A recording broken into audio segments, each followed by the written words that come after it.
Hola, en el video anterior comenzamos a definir las hipótesis para nuestra prueba basada en rangos y también definimos estadísticos de pruebas. Sí, hemos definido dos estadísticos de pruebas que son equivalentes, el estadístico de Matt-Whitney y el estadístico de la suma de rangos de Wilcoxon.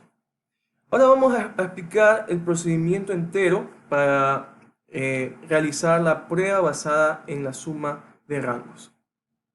Primero, vamos a transformar los datos a sus rangos. En el video anterior aprendimos cómo transformar los datos a rangos.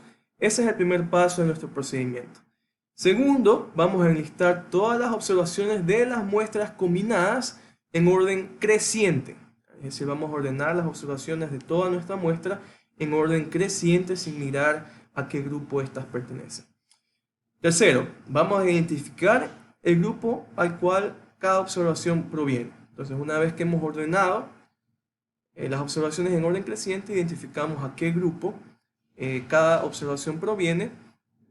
Cuarto, creamos en nuestro conjunto de datos, en R podemos crear un data frame, podemos crear una nueva columna en el conjunto de datos que la secuencia de números desde el 1 hasta n1 más n2, es decir, hasta n, el tamaño total de la muestra. 5. Buscamos si existen empates, esto es, valores duplicados en los datos combinados de los dos grupos. Y, como ya dijimos, para observaciones empatadas, se toma como rango al promedio de los rangos de estas observaciones. 6. Calculamos el estadístico de suma de rangos, sea el estadístico de Matt-Whitney o el estadístico de suma de rangos de Wilcoxon W1 o W2. Hacemos este cálculo sobre los rangos en las muestras combinadas. Es decir, el cálculo es sobre los rangos que hemos obtenido en la muestra combinada. El grupo sobre el cual se calcula la suma de rangos es usualmente el de menor tamaño muestral, ya que esto minimiza los cálculos. Sin embargo, la selección puede ser arbitraria. Esto no altera nuestras conclusiones.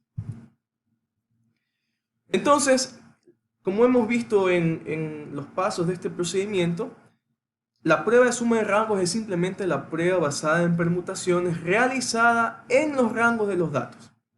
En los rangos de los datos de la muestra combinada.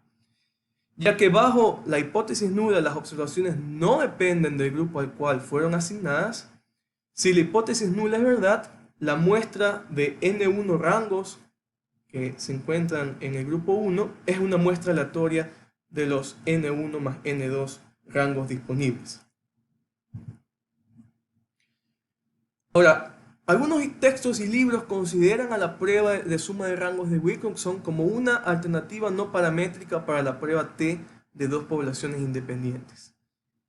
Esto es en términos de definir las hipótesis tal como lo hacíamos en la prueba T, pero ahora simplemente sin usar el supuesto de las distribuciones normal en los datos de los dos grupos.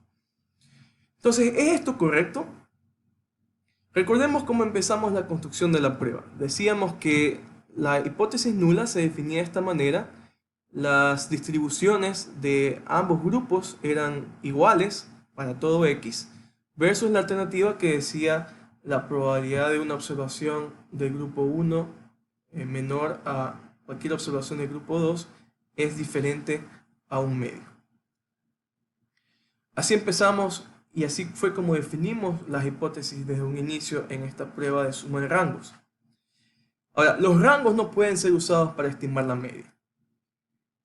Por lo cual, a priori, no podemos definir las hipótesis como lo hacíamos en la prueba T de dos poblaciones independientes. Sin embargo, existe una relación entre la hipótesis alternativa que hemos definido, la probabilidad que x1 sea menor a x2 diferente de un medio, y la hipótesis alternativa que se define en una prueba T de dos poblaciones. Es decir, la media del primer grupo es distinta a la media del segundo grupo.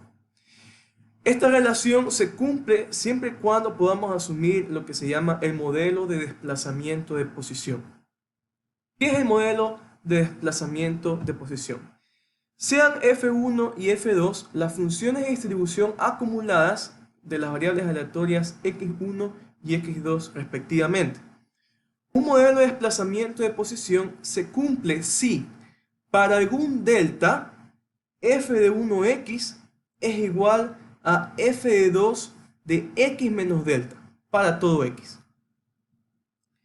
Esto indica básicamente que f1 y f2 tienen la misma forma y difieren únicamente en su posición. Entonces, si este modelo de desplazamiento de posición se cumple, tenemos las siguientes equivalencias. La probabilidad de que x1 sea menor a x2, igual a 1 medio, es equivalente a la hipótesis de igualdad de medias en ambos grupos, en la población. La siguiente equivalencia es que la probabilidad que x1 sea menor a x2, y esa probabilidad es menor a 1 medio, es equivalente a decir que la media del primer grupo en la población es mayor a la media del segundo grupo. Y la probabilidad que x1 sea menor a x2, si esa probabilidad es mayor a 1 medio, eso es equivalente bajo el modelo de desplazamiento de posición a decir que la media del primer grupo es menor a la media del segundo grupo. Entonces, bajo el modelo de desplazamiento de posición, nosotros podemos establecer estas equivalencias para nuestras hipótesis. Y por ende, en ese sentido, podríamos, si es que este modelo se cumple, en ese sentido podríamos decir que las pruebas basadas en rangos es una alternativa no paramétrica para la prueba T de dos poblaciones independientes. Ahora, ¿cómo podemos saber si este modelo se aplica en la práctica en un ejemplo? Entonces, sea P igual a F1 de X, la probabilidad de X en el primer grupo, note que el modelo de desplazamiento de posición implica lo siguiente. Habíamos dicho que esta era la condición para el modelo de desplazamiento de posición, F1 de X igual a F2 de X menos delta. Ahora, esto es equivalente a escribir F2 menos 1 de F1X igual a X menos delta, donde este F2 menos 1 es la función cuantílica de la función de probabilidad F2. Y eso es equivalente a F2 menos 1 de P igual a F1 a la menos 1 de P menos delta. Entonces también F1 a la menos 1 es la función cuantílica de la función de probabilidad F1. Ahora, en la práctica no conocemos estas funciones cuantílicas, aunque podemos reemplazarlas por sus equivalentes empíricos. Y las vamos a denotar usando el sombrero para estos equivalentes empíricos. Entonces, ¿qué podemos hacer? Podemos usar estos equivalentes empíricos. Por ejemplo, podríamos realizar un gráfico cuantil-cuantil, un gráfico QQ, un gráfico de los cuantiles empíricos de estas probabilidades P en mis muestras. Por tanto, si el modelo de desplazamiento de posición aplica, esperamos ver una línea recta paralela a la línea diagonal en el gráfico cuantil-cuantil. Entonces nosotros podemos graficar las muestras de ambos grupos que corresponden a los cuantiles empíricos, y al graficar estas muestras, lo que nosotros esperamos, si se cumple el modelo de desplazamiento de posición, es que los puntos pasen encima de la línea diagonal en este gráfico cuantil-cuantil. Como fue mencionado anteriormente, el cálculo de la distribución muestral exacta y del valor P exacto de las pruebas basadas en permutación puede ser trabajoso. Afortunadamente, ya que la conversión a rangos evita problemas relacionados con anomalías distribucionales, la distribución muestral del estadístico de suma de rangos puede ser aproximado de buena manera por una distribución normal. Esto es cuando los tamaños muestrales del primer grupo y del segundo grupo son grandes. Podemos aplicar entonces el teorema del límite central al estadístico W1 de la suma de rangos. o al estadístico W2. Es decir que usando el teorema del límite central, asintóticamente la distribución muestral de nuestro estadístico de prueba va a acercarse a una distribución normal. Cuando el tamaño muestral de al menos un grupo es pequeño, por ejemplo menos que 5 observaciones, o cuando ocurre un gran número de empates, ya vimos lo que era un empate, la aproximación a la distribución normal será de menor calidad. Entonces hay que tener cuidado si usamos esta aproximación a la distribución normal cuando tenemos un tamaño muestral pequeño o cuando tenemos un gran número de empates.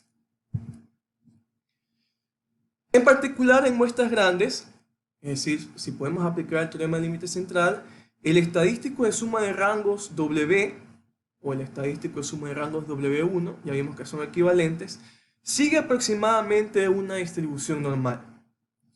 Ya que solo necesitamos conocer la distribución del estadístico de prueba bajo la hipótesis nula, solo necesitamos conocer la media y la varianza de W2 bajo la hipótesis nula. Se puede mostrar que si no hay empates, el valor esperado de esta variable W1 es igual a esta expresión, y la varianza de esta variable W1, o este estadístico de prueba W1, es igual a esta expresión, donde aparecen N1 el tamaño del primer grupo, N2 el tamaño muestral del segundo grupo, y N el tamaño total de la muestra. Por tanto, usando el teorema del límite central, el estadístico de prueba, vamos a llamarle T, W1 menos el valor esperado W1 dividido para la raíz cuadrada de la varianza W1, entonces sigue una aproximación, sigue aproximadamente una distribución normal estándar bajo la hipótesis nula de que ambas poblaciones tienen la misma distribución. Esta aproximación para muestras grandes se cumple tanto para el modelo de población, es decir, si mis observaciones corresponden a una muestra aleatoria de mi población, como para el modelo basado en aleatorización, es decir, el caso cuando nosotros realizamos aleatorizaciones de las observaciones a los diferentes grupos que estamos estudiando. Entonces, si nosotros conocemos este resultado de este estadístico T que sigue bajo la hipótesis nula, una distribución normal estándar, nosotros bajo la hipótesis nula podemos calcular probabilidades, podemos entonces definir el nivel alfa de significancia de acuerdo a el riesgo que queremos tomar de cometer un error tipo 1 y decidir entonces en base al cuantil correspondiente, decidir en la distribución normal, decidir si se rechaza o no la hipótesis nula de igualdad de distribuciones de las poblaciones de los dos grupos.